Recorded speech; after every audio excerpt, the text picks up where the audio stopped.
Channel पर। मैं आशा करता हूँ कि आप सभी अच्छे होंगे। तो आज हमारा नया टॉपिक है गोला, और गोले को किस तरीके से हम कवर करने वाले हैं देखिएगा। इसका सबसे सस्ता और मद्दा एग्जाम्पल आप ले लो एक गेंद। क्या ले लो? गेंद। क्या ले लो एग्जाम्पल इसका? गेंद। गेंद में चाहे स्टंबर गेंद कोई सी भी गेंद हो, ऑलरेडी वो सब गोले का ही आकार की होती है, यानी कि उसका बेस्ट एग्जाम्पल तो रहेगा वो हमारा रहेगा गोला। ठीक है दोस्तों, अगर मैं बात करूं गोले की, तो गोला किस टाइप से बनाया जाता है दोस्तों? देखिए, गोला एक 3D आकृति का होता है। कैसा होता है? गोला एक 3D आकृति का होता है, जिससे सभी बिंदु यानी कि उसके केंद्र से जितने भी सभी बिंदु होंगे वो सारे कैसे होंगे? एक समान दूरी पर स्थित होंगे, जिससे हमारे यहाँ पे एक बेस्ट त्रिज्या बनती है, इसे रेडियस कहते हैं। और एक बात ध्यान रखिएगा, गोले का जो आयतन निकाला जाता है वो 4/3 पाई आर क्यूब होता है।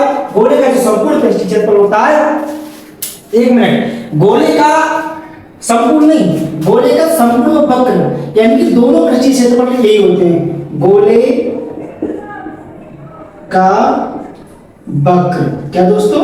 वक्र एवं संपूर्ण, मतलब वक्र भी यही होता है, संपूर्ण भी यही होता है दोस्तों। ठीक है, 4 पाई आर स्क्वायर होता है। समझ गए? ये हमारे क्या होते हैं? फॉर्मूले होते हैं। अब मैं एक एग्जांपल लेके आपको समझाने की कोशिश करूंगा। देखिए, जैसे कि मोटी बात करूं, मैं मान लेता हूं कि एक कोई मान लो कोई खेत, मान लो उसकी समझ खेत तो नहीं हो सकता, लेकिन एक स्ट्रक्चर ऐसा लेते हैं जो एक गोले के आकार का है। ठीक है, जैसे कि मैंने मान लिया उसकी रेडियस 2 सेंटीमीटर, रेडियस मान लो 7 सेंटीमीटर, कितनी है? 7 सेंटीमीटर। तो उसका हमें पहले तो वॉल्यूम ज्ञात करना है। ठीक है, उसके बाद फिर उसी चीज का एरिया ज्ञात करना है। तो बहुत ही सिंपल है, देख लो कैसे।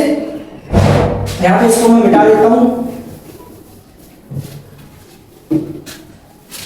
देखो, ये होता है 4/3 पाई आर क्यूब, यानी कि मैं कह सकता हूं 4/3 इंटू 22/7 इंटू 777, यानी कि r की पावर 3 लिखा तो r 7 की पावर 3 लिखी, इसलिए मैं डायरेक्ट 33773 3 बार लिख दिया। 7 से 7 खत्म हो गया, तो हमारे पास क्या बचा भाई? 4/3 इंटू 22 इंटू 749। ठीक है, यानी कि मुझे अब क्या करना है भाई? मल्टीप्लिकेशन करना है। ये हमारा हो जाएगा 88/3। ठीक है, अब ये कटना नहीं है भाई, कट जाएगा नहीं? कट जाएगा नहीं, कटेगा ना। तो हमें क्या करना है? 49 की मल्टीप्लाई 88 से कर देनी है भाई। समझ पा रहे हो क्या कहना चाह रहा हूँ? मैं ये कहना चाह रहा हूँ कि इसकी मल्टीप्लाई डायरेक्ट कर दो आप, यानी कि 49 की मल्टीप्लाई आप 88 से कर दो, तो 8 ने 72 और 8 चौक 32 और 7 कितने होंगे दोस्तों? 48। तो ये हो गया आपके 300।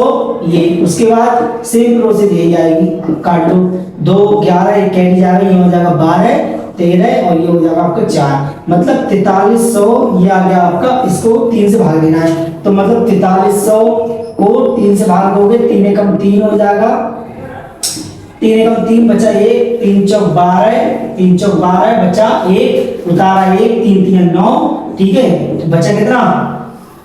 बोलिए, बचा कितना?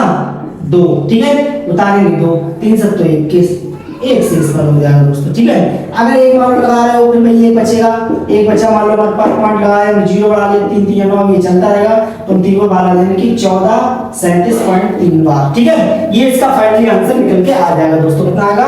1437.3। ठीक है, ये इसका फाइनल आंसर निकल के आ जाएगा वॉल्यूम, मतलब आपका हो जाएगा, ये मैंने जो रखा सेंटीमीटर क्यूब हो जाएगा। सही है दोस्तों, ये तो इसका हो गया एक नॉर्मली।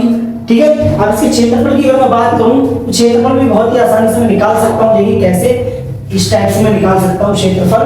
तो क्षेत्रफल की अगर मैं सीधी सीधी दोस्तों बात करूं, तो उसका होता है 4 pi r square, 4 into 22/7 into 7 into 7 into 7। ठीक है, ये मिटा देते हैं, 7 से 7 काट दो, इंटू 22 इंटू 7, यानी कि ये हो जाएगा आपका 88 इंटू 7, कितना हो जाएगा?